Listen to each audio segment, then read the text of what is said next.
आणि आता बातमी आहे ती भारतीय नौदलाच्या ताकदीची। भारतीय नौदलाने मंगळवारी एक नवा अध्याय लिहिलाय। रशियाच्या कालिनिनग्राड शहरात अत्याधुनिक युद्धनौका INS तमाल अधिकृतपणे भारतीय नौदलात सामील झाली। ही युद्धनौका साधीसुधी नाही।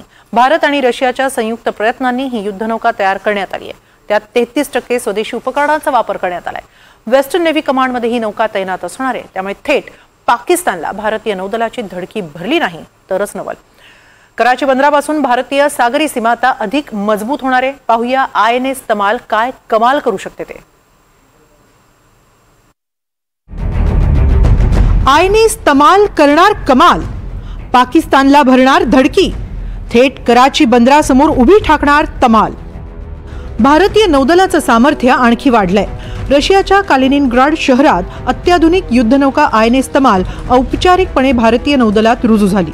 भारतीय नौदलाच्या वेस्टर्न कमांडचे chief vice admiral Sanjay Singh यांच्या उपस्थितीत ही युद्धनौका वेस्टर्न कमांडच्या दिमतीला दाखल झाली आहे। INS तमालची निर्मिती रशिया आणि भारताने संयुक्तपणे केली आहे। यात सुमारे 33 उपकरणं भारतीय बनावटीची आहेत। युद्धनौकेच्या समावेशामुळे अरबी समुद्रात भारताची ताकद आणखी वाढली आहे।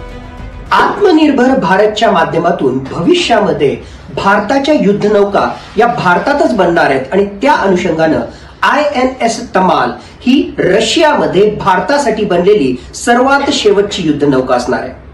अत्याधुनिक तंत्रज्ञान सुसज्ज अशा प्रकारची INS तमाल ही नक्कीच भारताच्या नौदलाचं सामर्थ्य मोठ्या प्रमाणामध्ये वाढवणार आहे। ब्रह्मोस सुपरसोनिक क्रूज मिसाईल ही INS तमाल वरून उड्डाण घेऊ शकते आणि दुश्मनाच्या हद्दीमध्ये जाऊन दुश्मनाच्या हद्दीतील जमिनीवरील किंवा समुद्रावरील टार्गेटला अचूकपणे भेदण्याची क्षमता सुद्धा INS तमाल वरून प्राप्त होऊ शकते।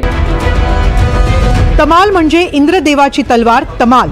युद्धनौकेचं प्रतीक रामायणातून प्रेरित झालंय। जांबवत आणि रशियन ब्राउन बियरचा मेळ यात दिसतो। रशिया आणि भारतातील संबंधांचं प्रतीक मानलं जातं। सर्वदा सर्वत्र विजय हा त्याचा मोटो आहे। नौकेवरील सैनिक स्वतःला द ग्रेट बियर्स मानतात। INS तमालवर 250हून अधिक सैनिक तैनात आहेत। त्यांचं रशियन प्रतिकूल परिस्थितीत प्रशिक्षण झालंय। युद्धनौकेची लांबी 125 मीटर आणि वजन 3900 टन आहे। ही 30 नॉट्स म्हणजे ताशी 55 किलोमीटर वेगाने विहार करू शकते। तमालवर ब्रह्मोस सुपरसोनिक क्रूज मिसाइल्स आहेत। टॉर्पिडो, सबमरीन रोधी रॉकेट आणि अनेक उन्नत रडार तैनात आहेत। 100 मिलीमीटरची अत्याधुनिक गन आणि त्वरित हल्ला करणारा अँटी सबमरीन रॉकेटही आहे। INS तमालवर हेलिकॉप्टर ऑपरेशनची ही सुविधा आहे।